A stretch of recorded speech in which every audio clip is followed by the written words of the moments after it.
जय जय शङ्कर हर हर शङ्कर जय जय शङ्कर हर हर शङ्कर जय जय शङ्कर हर हर शङ्कर जय जय शङ्कर हर हर. குரு தெய்வத்தின் குரல் 6ஆம் பாகம்.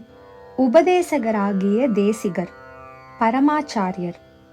தேசிக போடும் வழக்கம் சைவ மடாலயங்களிலும் இருக்கிறது. ஆதீன கர்த்தர்களை தேசிக பரமாச்சாரிய சுவாமிகள் என்று சொல்கிறார்கள்.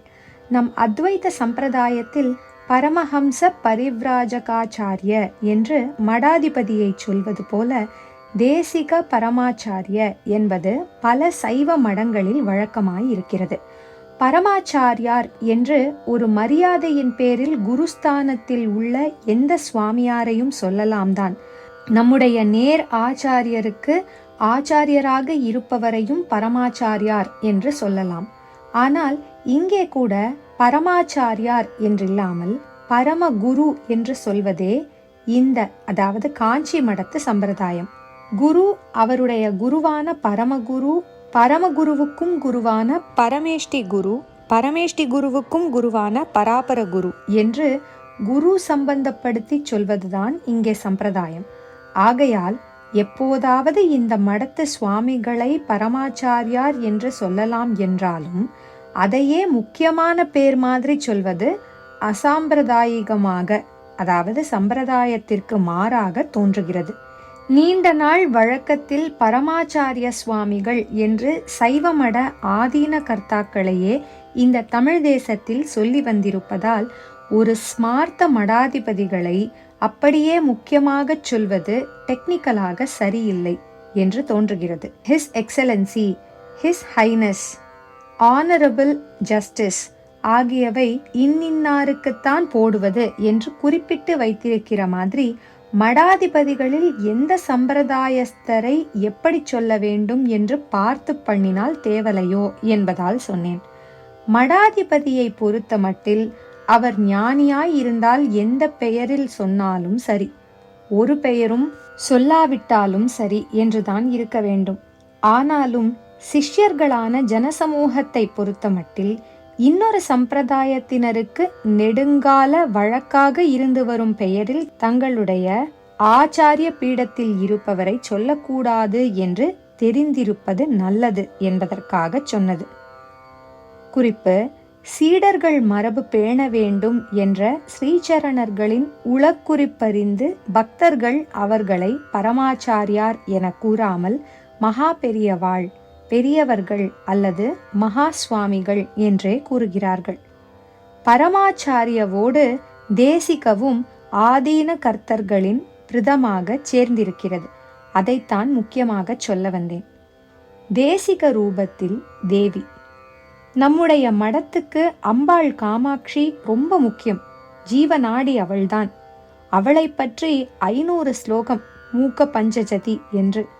அதை பண்ணிய மூக்கர் அவளையே முதல் சதகத்தில் ஒரு இடத்தில் குருமூர்த்தே என்று கூப்பிட்டு உனக்கு நமஸ்காரம் அம்மா என்று சொல்லி இருக்கிறார். குருமூர்த்தே துவாம் நமாமி காமாட்சி. குறிப்பு: ஆச்சாரிய சதகம் ஸ்லோகம் 46. அவளுடைய கிருப்பையாலேயே அத்வைத ஞானம் சித்திப்பதை பஞ்சசதியில் அநேக இடங்களில் அவர் குறிப்பிட்டிருக்கிறார்.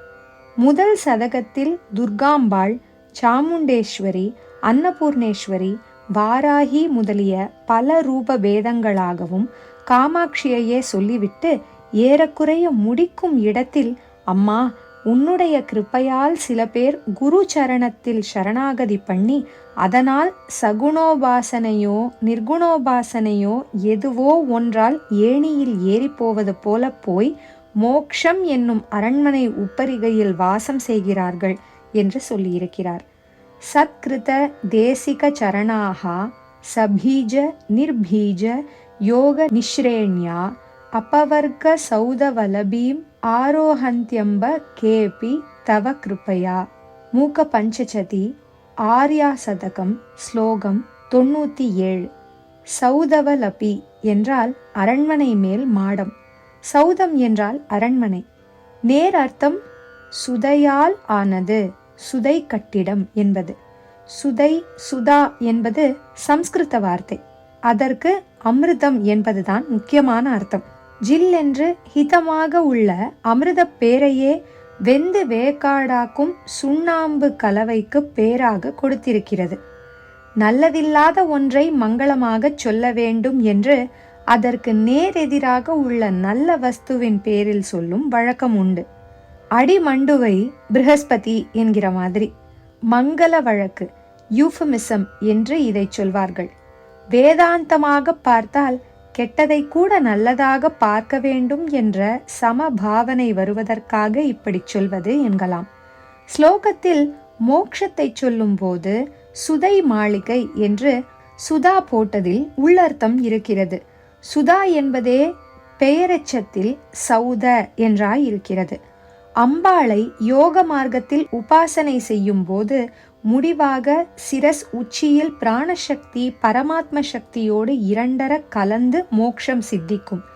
அந்த சமயத்தில் அங்கே சுதாதாரை அமிர்ததாரை பெருக்கெடுக்கும். அதையும் குறிப்பிடுவதாகவே சௌதவலபி என்று கவி போட்டிருக்கிறார்.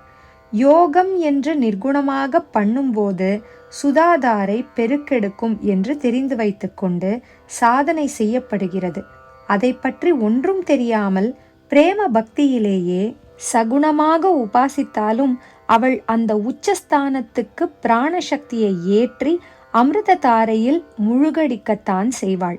இந்த சகுணம் நிர்குணம் இரண்டையுமே சபீஜம் நிர்பீஜம் என்று ஸ்லோகத்தில் சொல்லியிருப்பது. அடியில் இருந்து உச்சிக்கு பிராணசக்தி ஏறுவதால் ஏணியில் ஏறிப்போவதை சொல்வதும் பொருத்தமாய் இருக்கிறது. நிஸ்ரேணி என்ற வார்த்தைக்கு ஏணி என்று அர்த்தம். நிஸ்ரேண்யா ஏணியினால், ஏணி வழியாக. ஸ்ரேணி என்றால் வரிசை. அதில் இருந்துதான் ஏணி என்ற வார்த்தை வந்திருக்கிறது. ஸ்ரமணர் என்பது அமணர் என்றும் ஸ்ராவணி என்பது ஆவணி என்றும் ஆகிற மாதிரி ஸ்ரேணி என்பது ஏணி ஆகிறது. பராசக்தியின் கிருபை இருந்தால்தான் சத்குரு கிடைப்பதும் அவரிடம் சரணாகதி பண்ண தோன்றுவதும். அதைத்தான் சத்கிருத தேசிக சரணாகா தவ கிருப்பையா என்று சொல்லியிருக்கிறார். இங்கே சத்குரு என்பதற்கு தேசிக என்ற வார்த்தையையே போட்டிருக்கிறது என்று காட்ட வந்தேன். மோக்ஷ உச்சிக்கு ஏற்றிவிடக்கூடிய சக்தி உள்ளவராக தேசிகர் இருக்கிறார். அம்பாள் கிருப்பையால் தேசிகர் கிடைத்து அவரிடம் சரணாகதி செய்வதை மூக்கர் சொன்னார் என்றால் காளிதாசர் அம்பாளையே தேசிக ரூபிணியாக சொல்லி இருக்கிறார். ஷியாமளா தண்டகம் பண்ணிய அவர் ஷியாமளா நவரத்னமாலா என்ற ஸ்தோத்திரமும் செய்திருக்கிறார்.